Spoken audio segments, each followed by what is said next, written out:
Hello everyone, welcome to the grow of pharma. तो आज के इस वीडियो में हम लोग जो हमारी क्वेश्चन प्रैक्टिस सीरीज चल रही है उसी को आगे लेके जाएंगे। उस सीरीज में ये हमारा थर्ड वीडियो होने वाला है। हमने ऑलरेडी 2 वीडियो इस प्रैक्टिस सीरीज के अंदर कर दिया जिसमें हमने जनरल फार्माकोलॉजी के टोटल 100 क्वेश्चन को इन डिटेल डिस्कस किया। तो आपने अभी अगर वो वीडियो नहीं देखा तो जाके एक बार उसको चेकआउट जरूर कर लेना। वहाँ पे काफ़ी इंपॉर्टेंट क्वेश्चन साथ में PYQ उसके सारे क्वेश्चंस वहाँ पे डिस्कस हुए हैं। ठीक है। इस वीडियो में हम लोग ऑटोनॉमिक नर्वस सिस्टम के बारे में बात करेंगे। इसमें हम टोटल 50 क्वेश्चंस को डिस्कस करने वाले हैं। जो क्वेश्चंस कहाँ से हैं, कुछ आपके इंपॉर्टेंट क्वेश्चंस हैं, कुछ PYQs हैं और मैक्स और जो क्वेश्चंस हैं वो आपके कहाँ से हैं, वो आपके KD त्रिपाठी की जो MCQ बुक्स है जिसमें KD त्रिपाठी के लाइन बाय लाइन क्वेश्चंस होते हैं, वहाँ से ये क्वेश्चंस कुछ हैं और कुछ PYQs भी इसमें हम लोग डिस्कस करने वाले हैं। तो एक कम आपका पूरा कॉम्बो पैकेज हो जाएगा, आपको हर टाइप के क्वेश्चन यहाँ पे देखने को मिलेगा। ठीक है। वीडियो स्टार्ट करें उससे पहले अपने दोस्तों को शेयर कर दो, मैक्सिमम लोगों को ज्वाइन कराओ, ज़्यादा से ज़्यादा जितने ज़्यादा लोग ज्वाइन होंगे उतना ही ज़्यादा मज़ा आएगा पढ़ाने में। ठीक है। तो फिर हम वीडियो स्टार्ट करेंगे। उससे पहले मैं आपको बता दूं कि इस वीडियो में हम टोटल 50 क्वेश्चंस डिस्कस करने वाले हैं। 50 का मतलब आपके टोटल 200 मार्क्स हो गए और आपको कितने मार्क्स मिले एट द एंड वो आपको कमेंट बॉक्स में बताना है। ठीक है। और चैनल को अभी तक सब्सक्राइब नहीं किया तो सब्सक्राइब करो, हमसे इंस्टाग्राम पे पेज पे फॉलो करो जाके, क्योंकि डिफरेंट डिफरेंट नेमोनिक्स ट्रिक्स मैं अब इंस्टाग्राम पे भी अपलोड करना चालू कर रहा हूँ धीरे धीरे, तो वहाँ से भी आपको हेल्प मिल जाएगी।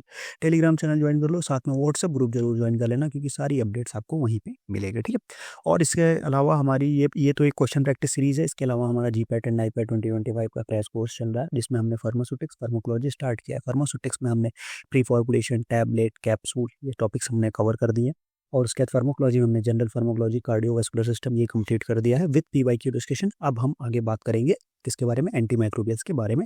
सारी प्लेलिस्ट आपको चैनल पर मिल जाएगी, तो जाके एक बार चेकआउट करना। सब कुछ फ्री ऑफ कॉस्ट आपके लिए अवेलेबल है और बहुत ही नेक्स्ट लेवल कंटेंट और वहाँ पे आपको चीज़ें मिलने वाली, तो एक बार चेक जरूर कर लेना। ठीक है। तो आज यार फटाफट से वीडियो को स्टार्ट करते हैं। चैट बॉक्स को थोड़ा सा एक्टिव रखेंगे, चीज़ों को आप लोग मेंशन करते जाना। ठीक है। क्या है कि अब देखो क्वेश्चन आपको पढ़ना है, ABCD ऑप्शन करेक्ट मिलेंगे आपको। हर क्वेश्चन पे आपको +4 देना है सही आंसर पे, गलत पे -1 देना है। ये आपको सारी चीज़ें पता ही है, ये हमें बार बार बताने की जरूरत नहीं है। ठीक है। आज यहाँ पे पहला क्वेश्चन आता है आपकी कंप्यूटर स्क्रीन पे। पहला क्वेश्चन क्या बोलता है? पहला क्वेश्चन बोलता है which organ is innervated only by parasympathetic nerves. अब यहाँ पे सिंपल सा पूछ लिया कि ऐसा कौन सा ऑर्गन है जो केवल पैरासिम्पैथेटिक नर्व के द्वारा इनर्वेट किया जाता है। अब यहाँ पे iris muscle, ciliary muscle, sweat gland, splenic capsule, कौन सा ऐसा ऑर्गन है। ठीक है। तो इसमें सिंपल सा जो आएगा ऑप्शन क्या आएगा, अगर आपने सिंपैथेटिक और पैरासिम्पैथेटिक की जो एक टेबल है, क्लासिफिकेशन टेबल, जिसमें हम पढ़ते हैं कि कौन सा एक्शन जो है पैरासिम्पैथेटिक द्वारा मीडिएट होगा, कौन सा एक्शन जो है वो सिंपैथेटिक द्वारा मीडिएट होगा। तो जब आप उसको पढ़ोगे तो आपको चीज़ें समझ में आ जाएंगी। तो उसके हिसाब से जब हम जाएंगे तो यहाँ पे क्या आ जाएगा, वो आ जाएगा सीलियरी मसल्स। आंसर क्या हो जाएगा इसका, सीलियरी मसल्स। आप लोग चैट बॉक्स में भी आंसर लिखते जाओ तो ज़्यादा ईजी हम चीज़ें कंडक्ट कर पाएंगे। ठीक है। सीलियरी मसल्स में क्या होने वाला है, अब देखो यहाँ पे सिंपल सी बात है। अब देखो ये यहाँ पे पैरासिम्पैथेटिक सिस्टम का एक्शन है, दूसरा ये पैरासिम्पैथेटिक का एक्शन है। हार्ट पे क्या एक्शन है। अब देखो इसको पैरासिम्पैथेटिक और सिंपैथेटिक समझने का एक सिंपल सा तरीका है। अगर आपने को पता है तो ठीक है, नहीं पता तो मैं बताता हूँ। देखो अगर आप ऐसा समझो कि आप जा रहे हो, ठीक है, कहीं पे, और उस टाइम पे क्या हो गया कि आपके पीछे एक कोई भी जानवर पड़ गया। ठीक है। समझ लो कि आपको कुत्ते ने दौड़ा लिया। ठीक है। आपको कुत्ते ने क्या कर लिया, दौड़ा लिया। और एक कंडीशन ऐसी कि आप आराम से घर पे लेटे हुए। ठीक है। दो चीजें हो गई, एक तो हो गया कुत्ते ने दौड़ा लिया और दूसरी कंडीशन ऐसी है कि आप क्या कर रहे हो, आराम से घर पे लेटे हुए। तो जो कंडीशन ऐसी है कि जिसमें आपका कुत्ते ने दौड़ा लिया, वहां पे क्या हो जाएगा, वहां पे आपका हो जाएगा क्या, वो कंडीशन हो जाएगी सिंपैथेटिक की। और जो आपका क्या हो गया कि जहां आप आराम से लेटे हो, वो हो जाएगी पैरासिम्पैथेटिक। कैसे, अगर आपको दौड़ाया, आप भागोगे तो आपका हार्ट रेट क्या होगा, हार्ट रेट बढ़ेगा, ये बढ़ा, हार्ट रेट पे क्या हुआ, बढ़ा।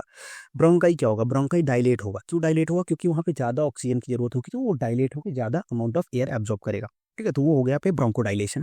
उसके बाद आपका GIT। अब GIT में वहां पे खाना, उस टाइम पे डाइजेशन थोड़ी ना होगा, GIT के मूवमेंट सारे रुक जाएंगे। ठीक है। आप भाग लो तो आपको नहीं पता चलेगा कि क्या चीजें होने वाली, तो आप रुक जाएंगे GIT के मूवमेंट्स। और साथ में ब्लैडर, यूरिन, यूरिन आपको थोड़ी ना भागते, अगर आपके पीछे कुत्ता पड़ा हुआ तो आप रुक के टॉयलेट तो करोगे नहीं कि भाई भाग लो, पहले काटने से बच जाए। फिर प्यूपिल, प्यूपिल क्या हो जाएगी, रिलैक्स हो जाएगी। ठीक है।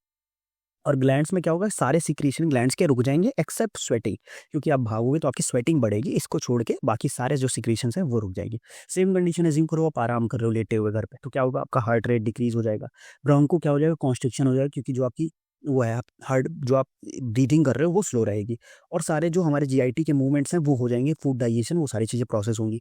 ब्लैडर, ब्लैडर में क्या होगा कि ब्लैडर वो होगा, रिलैक्स होगा और यूरिन आउटफ्लो बढ़ेगा। इसीलिए जब आप लेटते हो तो थोड़े टाइम बाद, अगर आप वॉशरूम होके नहीं लेटे तो आपको वॉशरूम आ जाती है थोड़े टाइम में, यूरिन का आउटफ्लो बढ़ जाता है। उसके बाद ये हो जाएगा, ये जो हमारी प्यूपिल्स हैं ये क्या हो जाएंगी, ये स्टिमुलेट हो जाएंगी और साथ में हमारे जो ग्लैंड्स हैं उनका सिक्रीशन बढ़ जाएगा, क्योंकि जीआईटी में उन्हें हमें डाइजेशन कराना है। ठीक है, तो ये एक कंप्लीट पैकेज था। आप कैसे समझ सकते हो सिंपैथेटिक एंड पैरासिम्पैथेटिक के बारे में। बाकी हम इसका जब सीएनएस का एएनएस का जब लेक्चर लेंगे तो उसको और इन डिटेल देखेंगे, बट यहाँ पे जितनी मैक्सिमम चीज़ें होंगी वो मैं आपको इसी पोर्शन के अंदर कवर करा दूंगा। ठीक है, चलो आगे बढ़ते हैं क्वेश्चन नंबर 2 पे। ये वीडियो कैसा लग रहा है कमेंट करते जाओ, फटाफट चैट बॉक्स में बताते रहो। ठीक है, what terminate the action of highly lipid soluble drug after IV injection. देखो ये तो हमने लास्ट लेक्चर जनरल फार्माकोलॉजी में बात किया था कि अगर हाईली लिपिड सॉल्युबल है तो उसमें कौन सा फिनोमेना देखने को मिलता है, वो देखने को मिलता है रीडिस्ट्रीब्यूशन। अब रीडिस्ट्रीब्यूशन क्या होता है, कैसे होता है, सब हमने बात की है जो लास्ट लेक्चर मैंने लिया था प्रैक्टिस क्वेश्चन का, जिसमें हमने जनरल फार्माकोलॉजी के क्वेश्चन डिस्कस किए, तो उसमें आराम से पूरी डिस्कस्ड है। तो एक बार जाके देख लेना यार, क्योंकि अगर हम इसको वही चीज़ें बार बार रिपीट करेंगे तो टाइम वेस्ट होगा। ठीक है, और हमें क्या करना है, हमें अपना टाइम बचा के रखना है चीज़ों को मैक्सिमम कवर करने के लिए। ठीक है, अब हम आगे बढ़ेंगे नेक्स्ट क्वेश्चन पे। हमारा नेक्स्ट क्वेश्चन कौन सा है, नेक्स्ट क्वेश्चन है क्वेश्चन नंबर 3, जो कि what which enzyme is a rate limiting in catecholamine synthesis. Catecholamine जो होती है उनकी सिंथेसिस में रेट लिमिटिंग एंजाइम क्या है। अब उसके लिए आपको पता होना चाहिए कि कैटाकोल की सिंथेसिस क्या होती है। अगर आपको आंसर पता है तो आप चैट बॉक्स में डालो और फिर मैं आगे एक्सप्लेन करता हूँ। ठीक है, उसकी सिंथेसिस होती कैसे कैटाकोलामीन की। तो देखो यहाँ पे सबसे पहले सिंपल सा रहता है, क्या होता है कि वो आता है हमारे पास टायरोसिन। टायरोसिन आता है यहाँ पे रहता है अपने पास, क्या रहता है, ये रहा टायरोसिन। ठीक है, ये जो टायरोसिन है ये एंजाइम इसमें काम करता है टायरोसिन हाइड्रोक्सिलेज, और वो कन्वर्ट होता है किसमें, वो होता है एल डोपा में। एल डोपा से फिर काम करता है एंजाइम डोपा डिकार्बोक्सिलेज, और वो कन्वर्ट होता है डोपामीन में। और फिर डोपामीन के बाद वो मेम्ब्रेन के अंदर आता है, और मेम्ब्रेन के अंदर वो डोपामीन से कन्वर्ट होता है नॉर एड्रेनालिन में, और वहाँ पे एंजाइम काम करता है डोपामीन बीटा हाइड्रोक्सिलेज। अब मेम्ब्रेन के अंदर आने को कौन इनहिबिट करता है, रेसरपाइन। नहीं, पहले मैं बता देता हूँ फिर इनहिबिशन की बात करें। ठीक है, वो नॉर एड्रेनालिन आया और नॉर एड्रेनालिन फिर आगे जाके वो रिलीज होगा। ठीक है, अब रिलीज होने के बाद उसका क्या हो जाएगा, वहाँ पे अब उसके मेटाबॉलिज्म होंगे कौन कौन से एंजाइम से। उसका मेटाबॉलिज्म होता है COMT। COMT मतलब कैटेकाइल ओ अमीन ट्रांसफरेज, ओ मेथाइल ट्रांसफरेज सॉरी, और माओ मोनोअमीन ऑक्सीडेज, ये इसके मेटाबॉलिज्म कराते हैं। फिर हमारा जो इसको कौन इनहिबिट करता है, ये टायरोसिन हाइड्रोक्सिलेज को। टायरोसिन हाइड्रोक्सिलेज को एंजाइम को इनहिबिट करता है बीटायरोसिन। डोपा डिकार्बोक्सिलेज को इनहिबिट करते हैं कार्बिडोपा एंड बेंजरजाइड।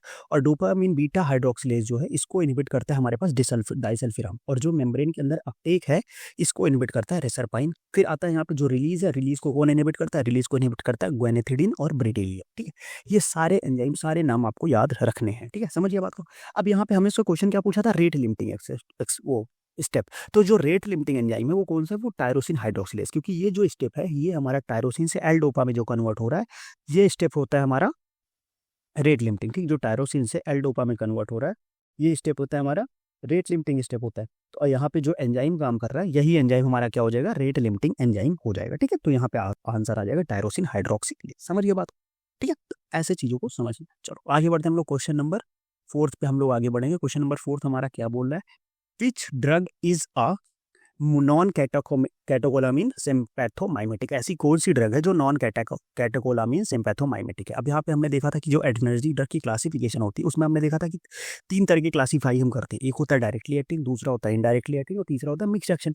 तो डायरेक्टली एक्टिंग में हमने देखा था एक होता है हमारे पास कैटेकोलामीन्स, दूसरा होता है नॉन कैटेकोलामीन्स, और फिर उस जो कैटेकोलामीन में उसमें एंडोजीनस एक्सोजीनस की बात हुई थी। और नॉन कैटेकोलामीन में हमारे पास कौन कौन सी आई थी, हमारे पास थी जाइलोमेटाजोलिन, फटाफट चैट बॉक्स में लिखो, क्लोनिडिन थी, फिनाइलेफ्रिन थी, सॉल्ब्यूटामॉल था, मेथॉक्सिमिन था। तो यहाँ पे कौन सी कोई ड्रग हो जाएगी, यहाँ पे हो जाएगी अपने पास इफेड्रिन। इफेड्रिन जो है वो हमारे पास नॉन कैटेकोलामीन सिम्पैथोमाइमेटिक के अंतर्गत आती है इफेड्रिन। ठीक है, ये इसका कंप्लीट क्लासिफिकेशन है, directly acting, indirectly acting, mix action. तो आप यहाँ पे देख सकते हो। समझ के बात को। चलो आगे बढ़ते हैं next question, what is the primary reason for preferring the phentolamine in a phaeochromocytoma diagnosis. अब फियोक्रोमोसाइटोमा में डायग्नोसिस के लिए हमें फेंटोलामिन हम क्यों प्रेफर कर रहे हैं, ये हमारा रीजन है। तो यहाँ पे हमें ये देखना था कि हम यहाँ पे ये समझते हैं कि फेंटोलामिन का क्या कंडीशन है। फेंटोलामिन हम फियोक्रोमोसाइटोमा में क्या होता है, जब हम ये फियोक्रोमोसाइटोमा में होता है अल्फा 1। अल्फा वहाँ पे क्या होता है, अल्फा रिसेप्टर को ब्लॉक करने के लिए होता है। ठीक है, अब वहाँ पे हमें क्या होना चाहिए, हमें फास्ट रिएक्शन चाहिए होता है। जो हमें ब्लॉकिंग का कैपेसिटी होता है वो नॉन सिलेक्टिव होगा और फास्ट होना चाहिए दोनों अल्फा ठीक है, नॉन सेलेक्टिव हो और फास्ट ब्लॉकिंग हो। तो इसीलिए हम फेंटोलामन को सिलेक्ट करते हैं, क्योंकि वो जो अल्फा 1 का ब्लॉकिंग है वो रैपिड अल्फा 1 ब्लॉक करता है, और इसका इफेक्ट भी होता है वो ज़्यादा लॉन्ग लास्टिंग इफेक्ट नहीं होता है, इसका इफेक्ट जो होता है वो शॉर्ट लास्टिंग इफेक्ट होता है, इसीलिए हम फेंटोलामिन को सेलेक्ट करते हैं। ये रहा इसका एक क्लासिफिकेशन पूरा सा, नॉन इक्विलिब्रियम इक्विलिब्रियम टाइप एक एडीटी का classification, non selective alpha 1 alpha 2, और नॉन सेलेक्टिव में इंडाजोलिन डेरिवेटिव आपकी फेंटोलामिन यहाँ पे आ जाती है। ठीक है, समझिए बात। ये था क्वेश्चन नंबर 5। अब हम आगे बढ़ेंगे क्वेश्चन नंबर 6 पे। क्वेश्चन नंबर 6 क्या कह रहा है,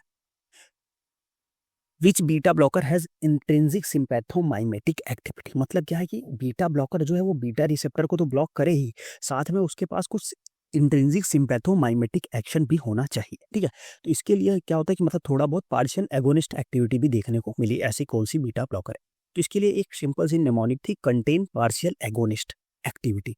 ठीक है, कंटेन पार्शियल एगोनिस्टिक एक्टिविटी, जिसमें क्या था, पार्शियल एगोनिस्टिक जो था, एगोनिस्टिक से हमारे पास ड्रग का नाम आया था, कौन सा हमारे पास आया था, एगोनिस्टिक एक्टिविटी। एगोनिस्टिक से एल्प्रेनोलोल था और एक्टिविटी से था एसब्यूटोलॉल।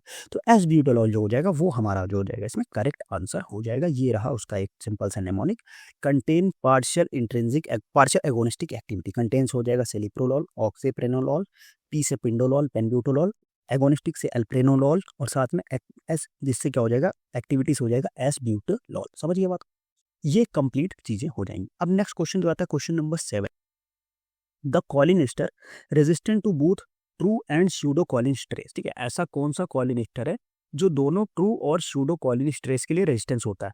अब इसमें हमें एक चीज पता होनी चाहिए कि ट्रू कॉलिन स्ट्रेस क्या होते हैं, स्यूडो कॉलिन स्ट्रेस क्या होते हैं।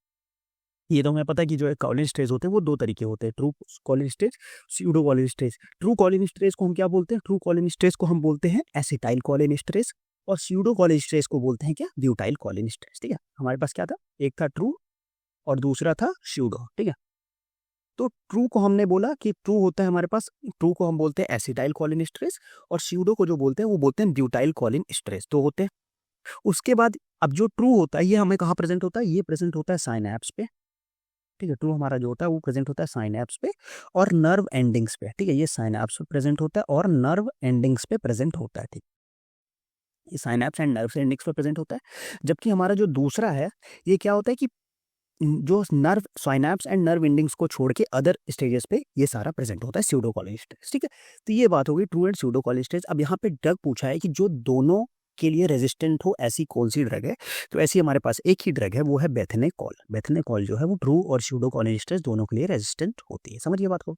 अब हम बात करेंगे क्वेश्चन नंबर 8 के बारे में, which drug improve the urine flow in benzene prostatic hyper trophy. ठीक है, बेंजीन प्रोस्टेटिक हाइपरट्रॉफी, बीपीएच। ठीक है, क्वेश्चन पूछा बीपीएच, तो ऐसा कौन सी ड्रग है जो हमारे पास क्या होता है कि इसमें यूरिन फ्लो को वो करता है, इंक्रीज करता है। तो अभी हमने लास्ट जो लेक्चर लिया था उसमें हमने किसके बारे में बात की थी, उसमें हमने जब हम बात कर रहे थे एंजाइना के बारे में, एंजाइना नहीं, एंजाइना या सीएचएफ, किसी में एक में हमने बीपीएच के बारे में इन डिटेल डिस्कस किया था कि बीपीएच में हम मेनली यूज करते हैं अल्फा ब्लॉकर्स। ठीक है, तो वहाँ पे इसमें अल्फा ब्लॉकर कौन सा ही दिख रहा है, अल्फा ब्लॉकर एक ही दिख रहा है, अल्फा 1 ब्लॉकर, हम सिलेक्टिव अल्फा 1 ब्लॉकर का यूज करते हैं बेंजीन इन प्रोस्टेटिक हाइपरट्रॉफी में। तो वहाँ पे एक ही है सिलेक्टिव अल्फा 1 ब्लॉकर, जो कि क्या है, जो है टेराजोसिन। ठीक है, terazosin is a selective alpha 1 blocker, और यही हमारा क्या करता है, ये यूरिन फ्लो को इंप्रूव करता है। अब नेक्स्ट क्वेश्चन होता है, which drug is Contra indicated with organic nitrates. अब देखो जब हम यहाँ से को रिलेशन है चीज़ों का, कुछ क्वेश्चन यहाँ पे मिक्स भी आ गए हैं, कोई दिक्कत नहीं है। यहाँ पे हमने जब वो पढ़ा था, क्या पढ़ा था, नाइट्रेट्स पढ़ा था, तो नाइट्रेट्स में हमने देखा था कि जो दो चीज़ें थी, एक तो हमारे पास क्या थी, नाइट्रेट्स के साथ अगर हम अल्कोहल कर लेंगे तो सीवियर हाइपोटेंशन की कॉज था, और दूसरी एक ड्रग थी, अगर नाइट्रेट्स के साथ हम सिल्डेनाफिल लेते हैं तो भी हमारा क्या हो जाता है कि सीवियर हाइपोटेंशन होने के चांसेस रहते हैं। तो इसीलिए हम ये नाइट्रेट के साथ सिल्डेनाफिल भी जो है वो कॉन्ट्रा इंडिकेटेड होती है कि sildenafil plus nitrates cause severe hypotension cause करेंगे। ठीक, आगे बढ़ते हैं क्वेश्चन नंबर 10 पे। क्वेश्चन नंबर 10 में क्या था, what is the mechanism of organophosphate poisoning.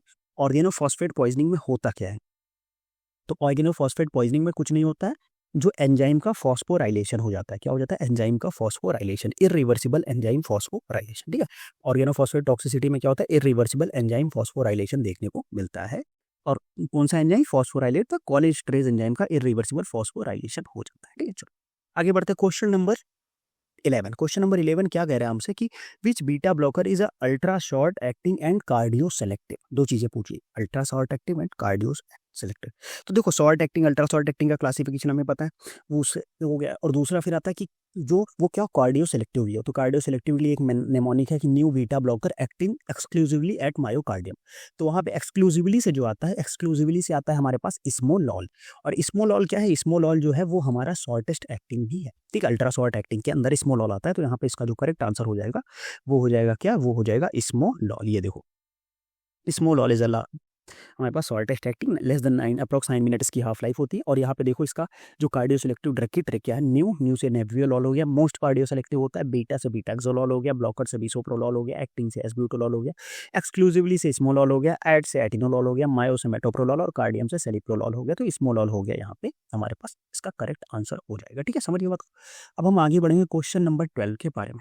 Question number 12 क्या कह रहा है कि विच drug is used in erectile dysfunction. Erectile dysfunction में कौन सी ड्रग यूज होती है। तो इरेक्टाइल डिस्फंक्शन में जो होता है वो हमारे एक ही ड्रग मेनली यूज होती है, वो मेनली हम यूज करते हैं सिल्डेनाफिल। और सिल्डेनाफिल काम कैसे करती है, वो नाइट्रिक ऑक्साइड मेडिएटेड जो वैसोडाइलेशन होता है उसको इनहेंस करके हमारे पास क्या करती है, इरेक्शन कॉज करती है।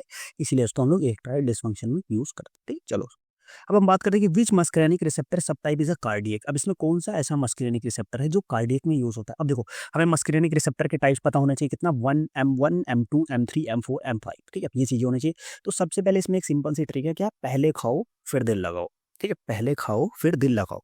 तो पहले खाओ का मतलब जो हो गया M1 जो हो गया वो अपना किस में चला जाएगा, वो हो जाएगा गैस्ट्रिक रीजन से रिलेटेड हो जाएगा, ठीक है। फिर दिल लगाओ मतलब M2 जो है वो अपना क्या हो जाएगा, वो हो जाएगा हार्ट में। और बाकी काम बाद में। बाकी काम का मतलब जैसे तुम्हारा आई हो गया, ठीक है, GIT हो गया, ठीक है, और ब्लैडर हो गया, अदर जो ग्लैंड्स हो गए वो सारे M3 में चले जाएंगे। M4 M5 जो है वो तुम्हारा CNS में चला जाएगा, और कुछ CNS तुम्हारा M1 और M2 में भी रहता है, ठीक है।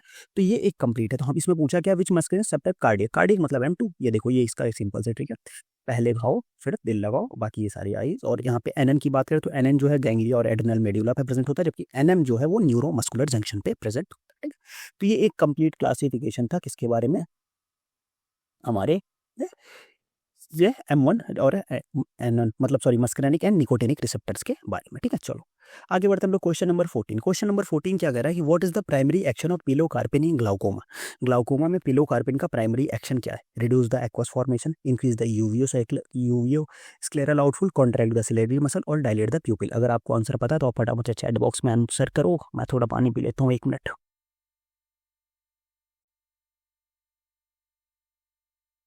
ठीक है चलो, तो कौन सा इसमें ऑप्शन करेक्ट होगा। इसमें जो ऑप्शन होगा, जो हमारा पिलोकार्पिन है वो कैसे काम करता है, ठीक है। पिलोकार्पिन हमारा क्या करता है कि वो पिलोकार्पिन इन ग्लाउकोमा, ठीक है। तो पिलोकार्पिन का जो आउट हमारे पास यहाँ पे है वो ट्रेबिकुलर आउटफ्लो को इंक्रीज करता है, मतलब एक्वस आउटफ्लो को इंक्रीज करता है, ठीक है। तो यहाँ पे हमारे पास क्या हो जाएगा, यहाँ पे यूवियो सैक्युलर शायद थोड़ा सा ऑप्शन में थोड़ा सा गलत है, यहाँ पे ट्रेबिकुलर आउटफ्लो का ऑप्शन होना चाहिए, ठीक है। ट्रेबिकुलर आउटफ्लो को इंक्रीज करता है हमारे पास पिलोकार से भी जो हमारी ड्रग है वो फ्लेफोमा में सेबुलर आउटफ्लो को इंक्रीज करता है, ठीक है। अब ये देखो यहाँ पे एक हमारे पास पूरा वो आ जाएगा, टेबल आएगी, ये देखो यहाँ पे हमारे कंप्लीट टेबल आ गई, ये रहा। हाँ तो यहाँ पे यूवी स्क्लेरल नहीं होगा, ट्रेबिकुलर होगा, सॉरी, ठीक है। देखो अब यहाँ पे एक्वस सिक्रेशन को डिक्रीज करने वाले में हमारे पास बीटा ब्लॉकर हो गया, ठीक है। अल्फा टू बीटा ब्लॉकर में कार्डियो सेलेक्टिव और नॉन सेलेक्टिव हो गया। Beta blocker alpha two agonist में ब्रीमोनिडीन एप्राक्लोनिडीन हो गया। कार्बोनिक एनहाइड्रेज इनहिबिटर में एस्टेजोलामाइड डोरजोलामाइड ब्रिजोलामाइड हो गया। और ट्रेबिकुलर आउटफ्लो को इंक्रीज करने वाले कौन से हो गए, मायोटिक्स में ये हमारी पियोकार्पिन हो गई, और फाइसोस्टिग्मिन और अल्फा टू एगोनिस्ट में डिपिवेफ्रिन। और यूवियो स्क्लेरल के हमारे पास लेटेनोप्रास्ट और बिमेटोप्रास्ट हो गया, ठीक है। तो यहाँ ऑप्शन में यूवियो स्क्लेरल नहीं होगा, यहाँ पे होगा अपने पास क्या, ट्रेबिकुलर आउटफ्लो होगा, ठीक है। समझिए बात को। चलो आगे बढ़ते हैं नेक्स्ट क्वेश्चन पर। Which drug is a cerebro selective anticholinesterase for the Alzheimer's. Alzheimer's के लिए सेरेब्रो सेलेक्टिव एंटीकोलेस्ट्रेज कौन सी ड्रग होती है, ठीक है। अब देखो एल्जाइमर के लिए हम लोग ड्रग कौन कौन सी यूज करते हैं। एल्जाइमर के लिए हम यूज करते हैं एक क्या है कि एक ट्रिक था रोती बच्ची का गाल दबाओ, ठीक है। अल्जाइमर के ट्रिक था क्या, रोती बच्ची का गाल दबाओ, जिसमें रोती में आर से, एक मिनट, रोती में हमारे पास आर से हो जाता है रिवास्टिग्मिन, टी से हो जाता है टैक्रिन, जी से गाल मतलब गैलेंटामाइन, और दबाओ मतलब डोनेजापिल, ठीक है। जिसमें से रिवास्टिग्मिन, टैक्रिन क्या था, टैक्रिन ड्रग ऑफ चॉइस होती थी, बट ये इसके साथ ही इसके साथ एक और वो है, ये हिपैटोटॉक्सिक भी होती है, ठीक है। ये अल्जाइमर की बात हो गई। उसके बाद हमारे पास जो मेनली जो जी से हो गई गैलेंटामाइन, और ये डी से गाल दबाव से हो गई डोनेपेजिल, ठीक है। डोनेपेजिल जो होगी ये हमारी जो ड्रग है ये होती है मेनली क्या, सेरेब्रो सेलेक्टिव जो डोनाजेपिन होती है ये हमारी सेरेब्रो सेलेक्टिव होती है, ठीक है, सेरेब्रो सेलेक्टिव एंटीकोलिनेस्टेरेज होती है एंजाइमर के केस में। तो ये option A will be the right answer, ठीक है। डोनाजेपिन सेलेक्टिवली इनहिबिट द ब्रेन कोलिनेस्टेरेज, ठीक है। तो इस तरीके से हमने 15 क्वेश्चन कंप्लीट कर लिए। अभी तक सेशन आपको कैसा लग रहा है फटाफट से चैट बॉक्स पे लिखो, ठीक है, कैसा लग रहा है सेशन, अभी तक क्या क्या चीज़ें सीख रहे हो, मज़ा आ रहा है कि नहीं मज़ा आ रहा है, ठीक है।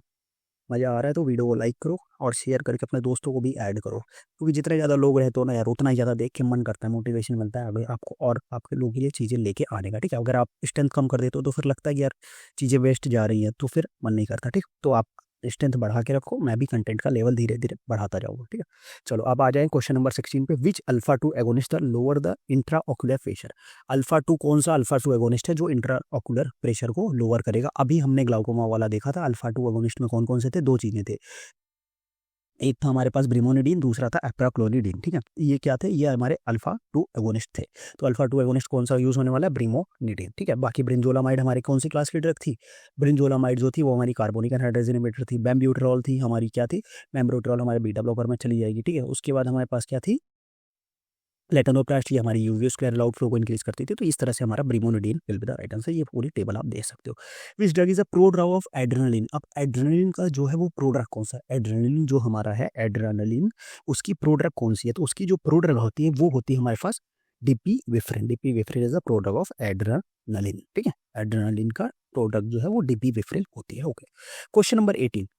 What terminate nor adrenaline action at adrenergic ending. Adrenergic ending पे जो नॉर एड्रेनालिन का एक्शन था वो कैसे कौन टर्मिनेट करता है, तो उसका जो टर्मिनेट होता है वो मेनली किया जाता है किसके द्वारा, जो एक्सोनल रीअपटेक हो जाता है उसके द्वारा जो होता है उसका एक्शन टर्मिनेट कर दिया जाता है, ठीक है। जो एक्सोन से जो उसको रीअपटेक कर लेते हैं उसकी वजह से उसका एक्शन जो होता है वो टर्मिनेट हो जाता है। तो मेनली जो एक्शन टर्मिनेट हो रहा है वो due to the axonal reuptake, okay. चलो next question. Which beta drug which beta blocker is renally excreted in unchanged form, ठीक है। मतलब ऐसी कौन सी बीटा ब्लॉकर ड्रग है जिनका एक्सक्रीशन जो होता है वो रेनल होता है और साथ में ही अनचेंज होता है, ठीक है। उसका जो एक्सक्रीशन होता है वो रेनल के थ्रू होता है और अनचेंज फॉर्म में होता है। तो उसके लिए हमारे पास कौन सी ड्रग है, उसके पास हमारे पास ड्रग है एक ही बीटा ब्लॉकर है जिसका रेनली अनचेंज होता है, वो होता है एटेनोलॉल, ठीक है। एटेनोलॉल का जो होता है वो अनचेंज हुआ है, किडनी रेनल एक्सक्रीशन होता है। Which drug is used in for myasthenia myasthenic crisis, मतलब माइस्थेनिया ग्रेविस के क्राइसिस डायग्नोसिस। अब यहाँ पे ट्रीटमेंट नहीं पूछा है, यहाँ पूछा है डायग्नोसिस। अब डायग्नोस्टिक के लिए हम क्या क्या करते हैं, डायग्नोस्टिक के लिए हम करते हैं, एक होता है एमिलोरेटिव टेस्ट, दूसरा होता है प्रोवोकेटिव टेस्ट, ठीक है। एमिलोरेटिव टेस्ट में हम किसका यूज करते हैं, एमिलोरेटिव टेस्ट में हम यूज करते हैं किसका, इड्रोफोनियम का, और प्रोवोकेटिव टेस्ट में हम यूज करते हैं डी ट्यूबरक्यूलिन का, ठीक है। अब यहाँ पे जब अगर माइस्थेनिक क्राइसिस की कंडीशन में आती है तो इस कंडीशन में हम मेनली यूज करते हैं किसका, ये हमारा इड्रोफोनियम का। अब इड्रोफोनियम का पता कैसे चलेगा, सिंपल सी बात है, हम इड्रोफोनियम इंजेक्ट करेंगे, अगर इंप्रूवमेंट हुई मतलब क्या है, माइस्थेनिक क्राइसिस है, और अगर इंप्रूव जो ड्रग है वो वर्स हो गया तो कोलिनर्जिक क्राइसिस है। मतलब क्या, जैसे हमने माइस्थेनिया ग्रेविस है, ठीक है, हमने क्या दिया, हमने इड्रोफोनियम दिया। अब इड्रोफोनियम पे दो कंडीशन हो सकती कि इंप्रूवमेंट हो गई, ठीक है। इड्रोफोनियम में हमारी दो कंडीशन हो गई, एक हो गया कि कंडीशन जो हुई इंप्रूव हो गई, और दूसरा कंडीशन जो है वो और वर्स हो गई। अगर कंडीशन इंप्रूव हो गई मतलब क्या है, हमारे पास माइस्थेनिक क्राइसिस है, माइस्थेनिक क्राइसिस है, और अगर कंडीशन वर्स हो गई तो मतलब क्या है, हमारे पास कोलिनर्जिक क्राइसिस है। तो इस कंडीशन में हम डायग्नोसिस के लिए इड्रोफोनियम का यूज कर सकते हैं, समझ के बात, ठीक है। और उसमें हम यूज कर इड्रोफोनियम देते हैं कितना है, हम 2 mg इंजेक्शन देते हैं, किस फॉर्म में, IV के फॉर्म में 2 mg वो देते हैं इंजेक्शन। और अगर कभी कभी इड्रोफोनियम नहीं है तो उसके एब्सेंस में हम नियोस्टिगमिन विद एट्रोपिन की देख सकते हैं, ठीक है। Neostigmine with atropine may be use in case of absence of edrophonium, but ये रेयर कंडीशन होती है, ठीक है। चलो आगे बढ़ते हम लोग नेक्स्ट क्वेश्चन पे। क्वेश्चन नंबर 21, इसका आंसर बी इड्रोफोनियम हो जाएगा। Question number 21, which effect is not produced by the atropine. Atropine के द्वारा कौन सा इफेक्ट नहीं प्रोड्यूस किया जा सकता है, ठीक है। टेकिकार्डिया, हाँ टेकिकार्डिया प्रोड्यूस करता है। इनिशियल ब्रेडिकार्डिया रहता है थोड़ा सा, बट उसके बाद वो टेकिकार्डिया कॉज कर लेता है। माइड्रियासिस, हाँ माइड्रियासिस कॉज करता है। ड्राई माउथ भी कॉज करेगा। उसके बाद यूरिनरी इनकंटिनेंस, नहीं, यूरिनरी इनकंटिनेंस का मतलब क्या होता है कि जो यूरिन पे हमारा कंट्रोल ना रहे, इनरेगुलर इनकंट्रोल हो जाए, तो वो कंडीशन नहीं होती। वो क्या करता है, वो यूरिनरी रिटेंशन कॉज कराता है, और यहाँ पे हमसे पूछा है नॉट, तो option number D will be the right answer, ठीक है। इसको देख लो, ये यहाँ पे रहा एट्रोपिन का पूरा ऑप्शन। एक्शंस ऑफ एट्रोपिन, जैसे यहाँ पे एक्सोक्राइन ग्लैंड से क्या करता है, सिक्रीशन डिक्रीज करता है। जीआईटी पे क्या हुआ, गट का टोन डिक्रीज करेगा, मोटिलिटी डिक्रीज करेगा, स्पैज्म से रिलीफ कराएगा, और कॉन्स्टिपेशन कॉज कराएगा स्पिंक्टर के टोन को इंक्रीज करके, ठीक है। अब यहाँ पे अगर हम बात करें एक्सक्रीशन में तो क्या होता है कि जो डिट्रूसर मसल है उसके टोन को डिक्रीज करेगा, और यहाँ पे यूरिनरी रिटेंशन कॉज कराता है। और ब्रोंकाई में relax the bronchial smooth muscle but ड्राइज up all the secretion, ठीक है। ब्रोंकियल स्मूथ मसल को रिलैक्स तो कराता है बट जो सारे सिक्रीशन है उसको क्या करता है, उसको ड्राई कर देता है, ठीक है। उसके बाद हमारे पास इसकी बात करें तो आई में पैसिव माइड्रियासिस साइक्लोपेजिया देखने को मिलता है, लॉस ऑफ लाइट रिफ्लेक्स। और हार्ट में बात करें तो इनिशियल ब्रेडिकार्डिया देखने को मिलता है, फिर उसके बाद हमें क्या देखने को मिलता है, उसके बाद जो है वो हमें फिर ट्रैकीकार्डिया देखने को मिलता है, ठीक है। और उसके बाद सीएनएस में क्या होगा, control tremor and rigidity of the Parkinson. तो ये पूरा पूरा एक्शन ऑफ एट्रोपिन है, जो आप याद रखो तो आपको काफी ज्यादा बेनिफिशियल होने वाला है ये, ठीक है। चलो अब आगे बढ़ेंगे क्वेश्चन नंबर 22 पे। क्वेश्चन नंबर 22 बात कर रहा है which beta blocker worse the Raynaud's disease. Raynaud's disease को कौन सा बीटा ब्लॉकर वर्स करता है। अब रेनॉल्ड्स डिसीज क्या होता है ये आप बताओगे चैट बॉक्स में, कि रेनॉल्ड्स डिसीज को कौन सा जो बीटा ब्लॉकर है वो वर्स करता है, वो उसकी वो कर देता है, ठीक है। सिंपल सी बात है, रेनॉल्ड्स डिसीज में क्या होता है, पेरिफेरल वैसो कंस्ट्रिक्शन देखने को मिलता है। उस कंडीशन में कौन सा जो उसको और वर्स करता है, वो वर्स करता है प्रोप्रानोलोल। प्रोप्रानोल जो है वो पेरिफेरल वैसो कंस्ट्रिक्शन या रेनॉल्ड्स डिसीज को और ज्यादा वर्स कर देता है, ठीक है। Option number A प्रोप्रानोल। Which drug is Contra indicated in glaucoma. ऐसी कौन सी ड्रग है जिसको हम लोग कॉन्ट्रा इंडिकेट करते हैं ग्लाउकोमा में, ठीक है। सिंपल सी बात है, ग्लाउकोमा में कॉन्ट्रा इंडिकेट कौन सी ड्रग होती है, वो होगी सिंपल सी बात, देखो पिलोगार्पिन हम यूज करते हैं, डिमोलॉल हम यूज करते हैं, डिमोनिडीन हम यूज करते हैं, एट्रोपिन हम नहीं यूज कर सकते। क्यों? क्योंकि ये क्या करता है, ये इंट्राओकुलर प्रेशर को बढ़ाता है और ग्लाउकोमा में ऑलरेडी प्रेशर बढ़ा हुआ है। अब कितने प्रेशर कितना बढ़ जाए तो हमें ग्लाउकोमा, मतलब प्रेशर कितना होना चाहिए, तो जो प्रेशर होना चाहिए हमारा इंट्राओकुलर प्रेशर जो है वो नॉट मोर देन 21 mmHg, ठीक है। 21 mmHg से ज़्यादा का प्रेशर नहीं होना चाहिए, समझ लो बात को। चलो आगे बढ़ते हैं हम लोग, इसका ऑप्शन हो जाएगा एट्रोपिन। अब बात करते हैं what is the antidote of the belladonna poisoning. अब देखो बेलाडोना एट्रोपिन को ही बोलते हैं इस वक्त, जो सोर्स है ट्रोपा बेलाडोना, तो एट्रोपिन या बेलाडोना पूछ लिया तो सेम ही चीज़ है, कोई दिक्कत नहीं। अब इसका मैंने बात किया था जब हम जनरल फार्माकोलॉजी में बात कर रहे थे, तो वहीं पे मैंने फिर इसको कंबाइंड इफेक्ट ऑफ ड्रग का मैंने जो एक लेक्चर लिया था, जो लास्ट लेक्चर था शायद, उसमें हमने एंटीडोट्स और उसके बारे में बात की। तो जो एट्रोपिन का या बेलाडोना का जो वो होता है, क्या होता है, एंटीडोट होता है, वो होती है हमारी कौन सी, फाइसोस्टिग्मिन इज द एंटीडोट, ठीक है। फाइसोस्टिग्मिन होती है हमारी एंटीडोट, इसमें हम ड्रग यूज करते हैं एट्रोपिन। आप देख लो ये टेबल है, इसको आप याद कर लो, काफी यूजफुल टेबल होने वाली है आप लोग के लिए। एट्रोपिन के लिए फाइसोस्टिग्मिन, बेंजोडाइजेपिन के लिए फ्लूमाजेनिल, कार्बामेट्स के लिए एट्रोपिन,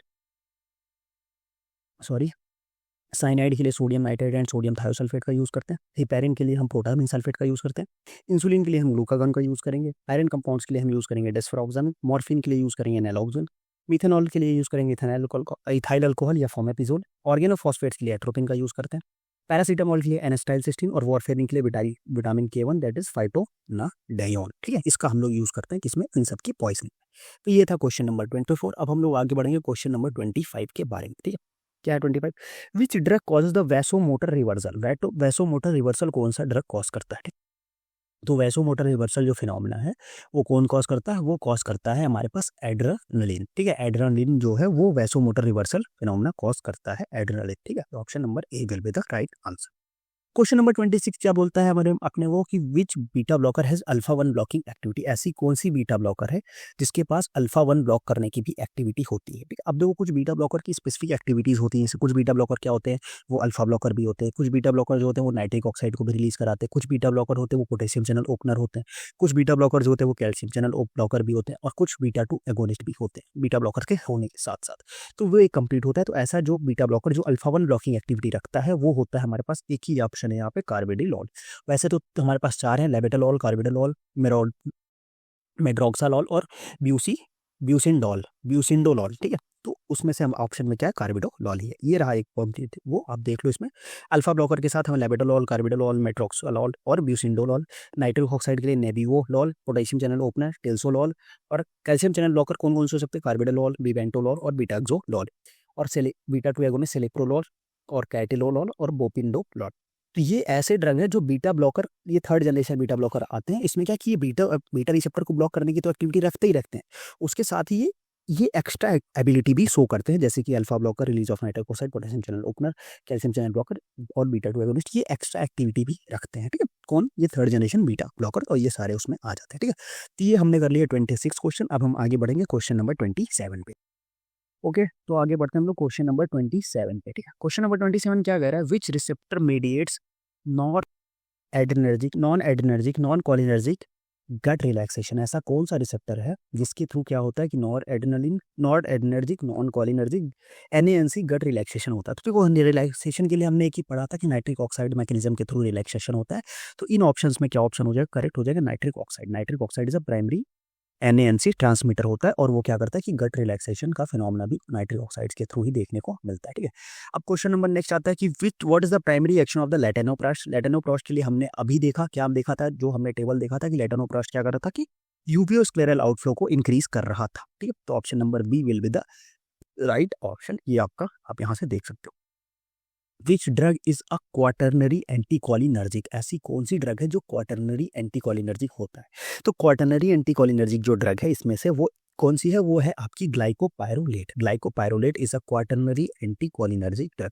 और ग्लाइकोपायरोलेट को क्या इसमें हम यूज करते हैं, ग्लाइकोपायरोलेट हम इसमें एक और इसका क्या यूज़ है, इसका एक और यूज़ है, हम इसको प्री एनेस्थेटिक एजेंट के रूप में भी यूज़ करते हैं। प्री एनेस्थेटिक एजेंट में यूज़ करते हैं, क्यों, एनेस्थीसिया से पहले देते हैं। सॉरी एक मिनट लो। ठीक है, इसको हम लोग एनेस्थीसिया से पहले देते हैं। एनेस्थीसिया से पहले जब देते हैं तो ये क्या कॉज करता है, ये जो हमारा SL स्लड, स्लड को क्या कर देता है, डिक्रीज कर देता है। स्लड से मतलब क्या है, सलाइवेशन, L से लैक्रिमेशन, U से यूरिनेशन और D से डिफेकेशन। ये क्या कर देता है, इनको डिक्रीज कर देता है ताकि जो हम एनेस्थीसिया दें तो ये सारी चीज़ें जो है कि अगर मान लो पेशेंट जब होश में रहेगा नहीं तो ये सारी चीज़ें उससे कंट्रोल में रहेंगी नहीं एनेस्थीसिया के बाद, तो ये सारी चीज़ें पहले से ही डिक्रीज हो जाएं तो पेशेंट को एनेस्थीसिया देने के बाद इनमें से कोई भी इफेक्ट देखने को ना मिले, उसका सलाइवा ना हो, लैक्रिमेशन ना हो, यूरिनेशन ना हो, डिफेकेशन ना हो। तो इस स्लड को भी डिक्रीज करता है कौन, ग्लाइकोपायरोलेट। और ग्लाइकोपायरोलेट हमारा क्या है, क्वाटरनरी एंटीकोलिनर्जिक है, इसको हम प्री एनेस्थेटिक मेडिकेशन के रूप में यूज करते हैं। ये सारी चीज़ें आपको पता होनी चाहिए। Option number A will be the right answer. Which of the following drug is used in a opioid withdrawal. Opioid withdrawal के लिए हम कौन सी ड्रग का यूज़ करते हैं, ठीक है।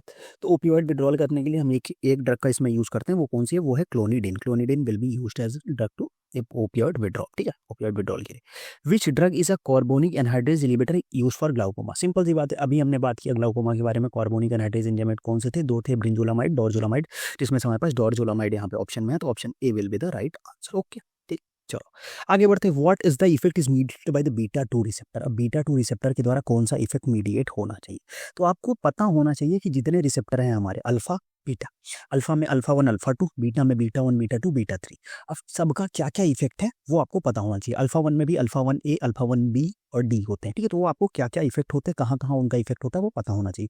तो इसका जो आंसर हो जाता है, बीटा 2 क्या करता है, ब्रोंको डायलेशन कॉज कराता है, बट आपको पता होना चाहिए, तो उसके लिए ये आप यहाँ पे देख सकते हो क्या है, अल्फा 1 अल्फा 2 दो हो गया। अल्फा 1 ए जो है वो प्रोस्थेटिक यूरेथ्रा में प्रेजेंट होता है, और आई अल्फा 1 बी और डी क्या कॉज करता है, ब्लड वेसल्स। अब देखो ये यहाँ पे आप कैसे पता करोगे, पता है, अब यहाँ पे हमने जो रिसेप्टर का फार्माकोडायनामिक्स में पढ़ा था ना कि GI protein mediated, GQ protein mediated, GS protein mediated, जब आपको अगर वो याद होगा कि अल्फा 1 कौन सा प्रोटीन मीडिएटेड है, बीटा 2 कौन सा प्रोटीन मीडिएटेड है, अगर आपको वो चीज़ें याद होगी तो आप वहाँ से सीधे आंसर निकाल सकते हो। कैसे निकाल सकते हो, इसीलिए मैंने बोला था ना कि आपको ये जो हम पढ़ रहे हैं फार्माकोडायनामिक्स, ये कोरिलेट होगी और वो रिलेट हुई। अब जैसे यहाँ पे अगर हम सिंपल सी बात करें, बीटा की बात कर लें, ठीक है, बीटा में मैंने बताया था बीटा 1 बीटा 2 बीटा 3, ये हमारे क्या थे, GS प्रोटीन मीडिएटेड थे, ठीक है। साथ में अगर हम बात करें अल्फा की, तो अल्फा 1 अल्फा 2 जो था वो हमारा GI प्रोटीन मीडिएटेड था, अल्फा 1 जो था वो GQ प्रोटीन मीडिएटेड था। तो अल्फा 2 क्या करेगा, अल्फा 1 GI प्रोटीन मीडिएटेड है, मतलब ये GQ प्रोटीन मीडिएटेड है, मतलब कैल्शियम, मतलब ये कॉन्ट्रैक्शन कॉज कराएगा, तो आइज में क्या होगा, कॉन्ट्रैक्शन देखने को मिलेगा। अल्फा 2 है वो क्या है, वो GQ protein mediated, sorry alpha 2 GI protein mediated है, तो वो जैसे यहाँ पे ब्लड वेसल्स इनहिबिशन एक्शन करेगा, मतलब डायलेशन कॉज करेगा, ब्रेन में भी इनहिबिटरी एक्शन शो करेगा, तो इस तरीके से आपको उससे आप कोरिलेट कर सकते हो वहां से, ठीक है। बाद में बीटा की बात करें तो बीटा 1 का जो इफेक्ट है वो हार्ट और जेजी सेल्स पे, beta 2 bronchus GIT bladder uterus liver skeletal muscle blood vessels पे, बीटा 3 जो है adipose coronary vessels urinary bladder, इन जगह पे एक्शन शो करता है, ठीक। तो ये कंप्लीट था अल्फा और बीटा रिसेप्टर्स के एक्शंस के बारे में कि कहाँ कहाँ कौन कौन सा एक्शन होता है, ठीक। अब हम बात करेंगे क्वेश्चन नंबर 33 के बारे में। क्वेश्चन नंबर 33 क्वेश्चन आ रहा है कि विच drug is a ganglionic blocker. ऐसी कौन सी ड्रग है जो आपकी गैंग्लियोनिक ब्लॉकर है, ठीक है। तो गैंग्लियोनिक ब्लॉकर हमारे पास कौन सी ड्रग है, यहाँ पे हमारी जो गैंग्लियोनिक ब्लॉकर है वो है हेक्सामिथोनियम। हेक्सामिथोनियम इज अ गैंग्लियोनिक ब्लॉकर जो क्या करता है, निकोटिनिक रिसेप्टर्स को ब्लॉक करता है, ठीक है, समझिए बात को। विच drug is use for the motion sickness. अब मोशन सिकनेस के लिए आपको ड्रग पता होगी, कौन सी ड्रग है, सिंपल सी बात है, हायोसिन। हायोसिन जो है वो हम यूज़ करते हैं किसमें, मोशन सिकनेस के ट्रीटमेंट के लिए हायोसिन यूज़ करते हैं। इसका हम लोग ट्रांसडर्मल पैचेस के रूप में भी फॉर्मुलेट करके हम इसको यूज़ करते हैं। तो मोशन सिकनेस के लिए हमारी जो ड्रग यूज़ होने वाली है वो है हायोसिन, ठीक है। चलो आगे बढ़ते हैं। अब ऐसा कौन सी ड्रग है बीटा ब्लॉकर जो क्या है कि अस्थमा में सेफ है, क्वेश्चन क्या है ये रहा। क्वेश्चन यह है, which beta blocker is the safest in asthma. Asthma में कौन सा ऐसा बीटा ब्लॉकर है जो सबसे सेफ है? तो जो बीटा ब्लॉकर सेफ है अस्थमा में वो मेनली कार्डियो सिलेक्टिव जो बीटा ब्लॉकर्स होते हैं वो भी सेफ होते हैं अस्थमा में। बट जो सबसे ज़्यादा सेफ है वो कौन सा है? वो है atenolol. Atenolol is the safest drug in asthma, safest beta blocker that can be use in asthma. Cardio selective beta blockers, example atenolol have less bronchoconstrictive risk and atenolol is the safest for the in asthma. Okay, we will move to the next question. Which drug is a selective alpha 1A blocker for BPH? ये अभी हमने पढ़ा, starting में हमने देखा था कि कौन सी ड्रग है, वो है मतलब अल्फा 1A जो ब्लॉकर है for benzene prostate hyper sorry benzene prosthetic hypertrophy के लिए कौन सी ड्रग है? वो है tamsulosin. Tamsulosin selective alpha 1 receptor block करके इस पे हमें इफेक्ट देखने को मिलता है। Which drug is used in cyanide poisoning? अब इसका भी मैंने बताया कि अगर आप वो टेबल याद कर लोगे तो आपको हो जाएगा। टेबल में हमने देखा था कि साइनाइड पॉइजनिंग के लिए क्या क्या कौन कौन सी ड्रग थी? Sodium nitride and sodium thiosulphate, दो ड्रग थी जो साइनाइड पॉइजनिंग में मेनली यूज की जा रही थी। तो साइनाइड पॉइजनिंग के लिए कौन सी ड्रग है? Sodium nitride and sodium thiosulphate. और भी बाकी ड्रग्स है जैसे फाइसोस्टिमुलिन के एट्रोपिन की में यूज़ होती है। उसके बाद बेंजोडाइजेपिन फ्लूमाजेन के लिए फ्लूमाजेनिल का यूज़ होता है। तो ये आप पूरा देख लो, टेबल आप याद कर लो, ये टेबल आपको याद होनी चाहिए। ऐसे ही आप एक टेबल बना लो, ठीक है। उसके बाद जैसे ही आपको अगर किसी और चैप्टर में मिल जाता है इस पॉइजनिंग के लिए इसका यूज़ करते हैं, क्योंकि अभी ये कंप्लीट नहीं है, ये तो जो इंपॉर्टेंट थी वो मैंने समराइज कर दी। अभी ऐसी बहुत सारी बची हुई हैं पॉइजनिंग जो इंपॉर्टेंट हैं, जो मतलब कि अभी आपको ढूंढने पे मिलेंगी। तो जैसे जैसे आपको मिलती जाए आप उसको ऐड ऑन करते जाओ, ठीक है। तो इस तरीके से आप स्मार्ट स्टडी कर सकते हो, चीज़ों को इफेक्टिव वे में कवर कर सकते हो, ठीक है। अब आगे हम लोग बढ़ते हैं, which enzyme is inhibited by the alpha methyl p tyrosine. Simple सी बात है, यहाँ पे नाम आ गया अल्फा मिथाइल पी टायरोसिन, तो कौन से एंजाइम को इनहिबिट करेगा? जैसा ऑप्शन कह रहा है tyrosine hydroxylase, dopa decarboxylase, MAO, COMT। No, tyrosine hydroxylase, tyrosine से टायरोसिन आप रिलेक्ट कर सकते हो, ठीक है।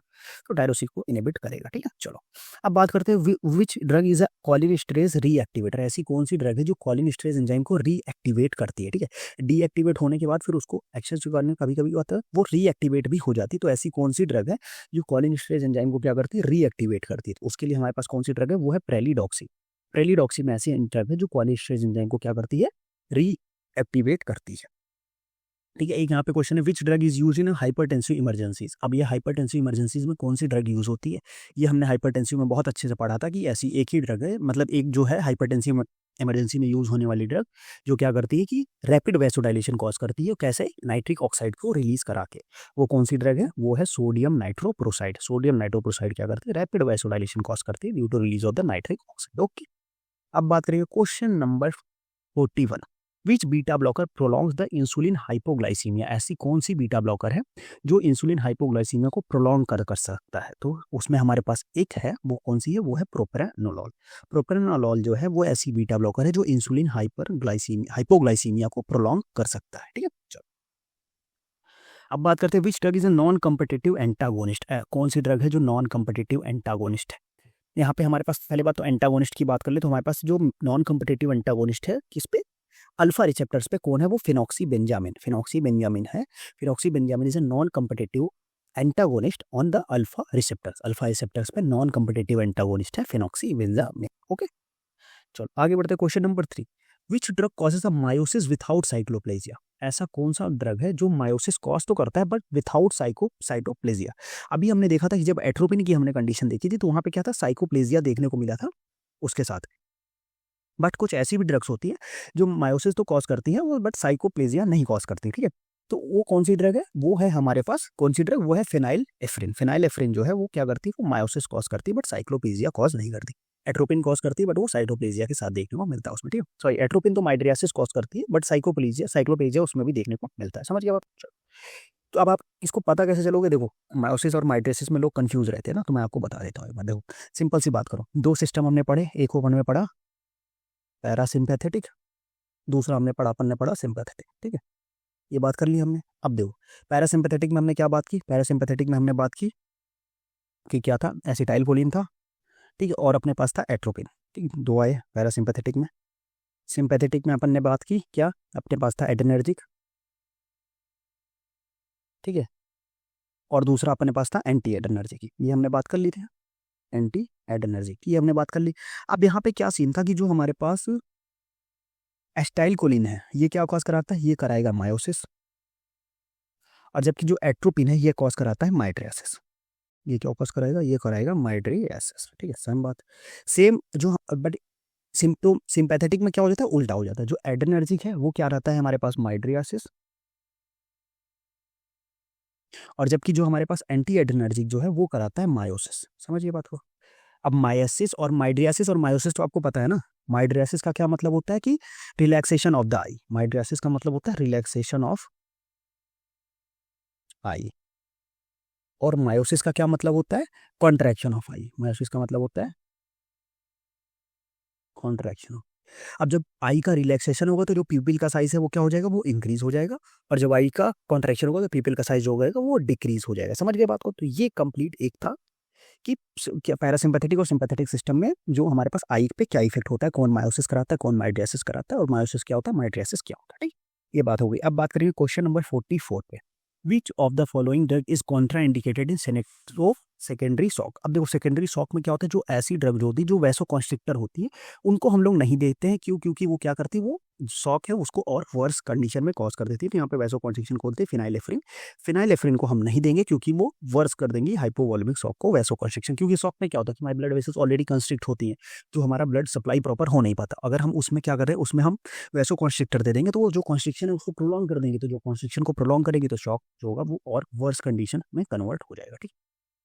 अब which drug is use for the phaeochromocytoma surgery. अभी हमने बात की थी फियोक्रोमोसाइटोमा सर्जरी मतलब फियोक्रोमोसाइटोमा, सिंपल सा फेंटोलामिन। फियोक्रोमोसाइटोमा को में कौन सी ड्रग यूज होती है, वो होती है हमारे पास सिंपल सी फेंटोलामिन। ठीक है। जहाँ पे हमारे पास फियोक्रोमोसाइटोमा की बात हो जाए वहाँ पे एक ड्रग का नाम डालो, वो कौन सी ड्रग है, वो है फेंटोलामिन। सिंपल सी बात है, समझिए बात को। चलो आगे बढ़ेंगे हम लोग नेक्स्ट क्वेश्चन पे। नेक्स्ट क्वेश्चन क्या होता है कि क्वेश्चन नंबर 46। चलो क्वेश्चन नंबर 46 की बात करेंगे। विच drug is a beta 3 agonist. ऐसी कौन सी ड्रग है जो बीटा 3 एगोनिस्ट है। तो बीटा 3 एगोनिस्ट हमारे पास एक न्यूअर ड्रग आई है। अभी न्यूअर ड्रग है वो कौन सी है, वो है हमारे पास मीरा बैकग्राउंड। मीरा बैकग्राउंड जो है वो न्यूअर ड्रग जो बीटा 3 एगोनिस्ट है उसका और क्या क्या फंक्शन है। Mirabegron is a new drug that act by stimulating the beta 3 receptor in urinary bladder. और इसको हम क्या करते हैं, ओवर रिएक्टिव ब्लैडर जो होता है उसको कंट्रोल करने के लिए हम उसको यूज करते हैं। It is indicated for the treatment of the over active bladder. जब ओवर एक्टिव ब्लैडर जो होता है urinary bladder, over active urinary bladder की कंडीशन जो होती है उसके लिए हम इसको यूज करते हैं। समझिए बात। ओके आगे बढ़ते हम लोग क्वेश्चन नंबर 47। क्वेश्चन नंबर 47 क्या कह रहा है कि drug used in diagnosis of the bronchial hyper activity. ऐसी कौन सी ड्रग है जो ब्रोंकियल हाइपर एक्टिविटी के डायग्नोसिस में यूज किया जाता है। ठीक है। तो इसके लिए ड्रग कौन सी है, वो ड्रग तो मेथाकोलिन है, वो मैं आपको बता दूंगा, बट इसका एक्सप्लेनेशन जो है वो आपके लिए इंपॉर्टेंट है। आप उसको समझ लो, आपकी काफी ज्यादा हेल्पफुल हो जाएगी। अब देखो कोलिनर्जिक ड्रग का सारा यूज एक चार्ट में समराइज है। दो चीजें हैं, हमने पढ़ा मस्करेनिक और निकोटेनिक की बात की। मस्करेनिक में हमने बात की ग्लाउकोमा। ग्लाउकोमा में हमारे पास पिलोकार्पिन, फाइसोस्टिग्मिन, इकोथियोफेट का यूज होता है। फिर हमने सॉर्जन सिंड्रोम की बात की। सॉर्जन सिंड्रोम में हम पिलोकार्पिन और सेविमेलिन का यूज कर सकते हैं। एल्जाइमर्स में हम टेक्रीपिन, डोलोजापिल, रिवास्टिमिन, वैलेंटामाइन। रोती बच्ची का गाल दबाओ बात कर ले। अब पोस्ट ऑपरेटिव में क्या यूज कर सकते हैं, अगर हम पैरालैक्टिक इलियस का ऑपरेशन के बाद हम यूज कर सकते हैं बेथनोकोल और नियोस्टिमिन, और यूरिनरी रिटेंशन के लिए बेथनोकोल एंड नियोस्टिमिन दोनों में हम यूज कर सकते हैं। बेलाडोना की poisoning, फाइसोस्टिग्मिन। Diagnosis of the bronchial hyper activity, अब यहाँ पे क्वेश्चन यही था ना, bronchial hyper activity methacholine. Nicotine की बात करें, reversal of the muscle relaxants के लिए हम नियोस्टिग्मिन, पाइरोडोस्टिग्मिन दे सकते हैं। माइस्थेनिया ग्रेविस डायग्नोसिस के लिए एट्रोफोनियम, ट्रीटमेंट के लिए नियोस्टिग्मिन, पाइरोडोस्टिग्मिन। कोबरा बाइट के लिए नियोस्टिग्मिन और पाइरोडोस्टिग्मिन, ये दोनों ड्रग दी जा सकती है। तो ये एक कंप्लीट पैकेज था कि पूरी की पूरी कॉलिनर्जिक ड्रग का एक समरी थी, यूज कहाँ कहाँ पे उसका यूज हो सकता है। ठीक है। चलो आगे हम लोग बढ़ेंगे क्वेश्चन नंबर 48 पे। क्वेश्चन नंबर 48 क्या कह रहा है, which drug is use for acute congestive glaucoma. Acute congestive glaucoma के लिए कौन सी ड्रग यूज होती है। तो एक्यूट कंजेस्टिव ग्लाउकोमा के लिए हम यूज करते हैं मैनिटोल, क्योंकि मैनिटोल क्या करता है, इंट्राकुलर प्रेशर को रिड्यूस करता है। और कौन सी मैकेनिज्म के थ्रू रिड्यूस करता है, ऑस्मोसिस के थ्रू वो रिड्यूस कर देता है। ओके। अब बात करेंगे क्वेश्चन नंबर 49। क्वेश्चन नंबर 49 क्या बोलता है, which drug is a synthetic anticholinergic for urinary incontinence. तो यूरिनरी कंटिनेंस के लिए जो सिंथेटिक वो होती है एंटीकोलिनर्जिक ड्रग है वो कौन सी है, वो है ऑक्सीब्यूटाइनिन। ऑक्सीब्यूटाइनिन क्या है, वो एक सिंथेटिक एंटीकोलिनर्जिक ड्रग है जिसको हम यूरिनरी इनकंटिनेंस की कंडीशन में यूज करते हैं। ये काम कैसे करती है, ये जो ब्लैडर की स्मूथ मसल्स हैं उसको रिलैक्स कर देती है। इसका मैकेनिज्म ऑफ एक्शन क्या है कि ब्लैडर की स्मूथ मसल्स को रिलैक्स करना। ओके। अब आज का last question, question number last, which is a drug is a long acting ocular beta blocker. सबसे long acting ocular beta blocker कौन सा है, वो है अपने पास एल से लॉन्ग, एल से लीवोब्यूनोलॉल। ठीक है। लीवोब्यूनोलॉल जो है वो long acting ocular beta blocker थे। ठीक, ये कंप्लीट हो गए आज के 50 क्वेश्चंस। आपको वीडियो कैसा लगा सबसे पहले आपके 50 में से आपको कितने मार्क्स मिले, आप फटाफट 50 आउट ऑफ 50 करो 200 में से आपको कितने मार्क्स मिले, आप फटाफट से कमेंट बॉक्स में अपने मार्क्स बता देना। वीडियो कैसा लगा कमेंट कर देना, क्योंकि आपका जो कमेंट रहता है वो हमें मोटिवेशन देता है चीज़ों को आगे ले जाने के लिए और आपके लिए ज़्यादा एफर्ट करके कंटेंट बनाने के लिए। साथ में व्हाट्सअप ग्रुप जाके ज्वाइन करो, टेलीग्राम चैनल ज्वाइन करो और यूट्यूब चैनल सब्सक्राइब करो यार। जाके प्लेलिस्ट जितनी बनी हुई है चेकआउट करो, काफ़ी हेल्पफुल चीज़ें वहाँ पे आपको लिए है। नोट्स के लिए आप हमारी वेबसाइट पे विजिट कर सकते हो, आपको लिंक डिस्क्रिप्शन में मिल जाएगा। क्विज और टेस्ट ये प्रैक्टिस क्वेश्चन है, इनके क्विज फी फॉर्म भी अवेलेबल हो जाएंगे। उसके लिए आप क्या कर सकते हो, वेबसाइट पे क्विजेस के फॉर्म में विजिट कर सकते हो और वहाँ से चीज़ें चेकआउट कर सकते हो। ठीक है, तो ये कंप्लीट हमने एएनएस का डिस्कशन कर दिया। अब उसके बाद हम नेक्स्ट वीडियो में ऑटोकैड्स का डिस्कशन करने वाले हैं। तो तब तक के लिए चैनल को सब्सक्राइब करके रखो, वीडियो को लाइक करो, अपने दोस्तों के साथ शेयर करो और कमेंट जरूर करना कि कैसा लगा आपको वीडियो और क्या और चीज़ें हम इसमें ऐड ऑन कर सकते हैं और किस किस टॉपिक का क्वेश्चन डिस्कशन आप पहले देखना चाहते हो वो भी आप हमें बता सकते हो, तो हम अपना शेड्यूल सफल करके उसको आप पहले करा सकते हैं। ठीक है, चलो फिर आज का वीडियो हम लोग यहीं एंड करेंगे, मिलते हैं नेक्स्ट वीडियो में, तब तक के लिए बाय बाय।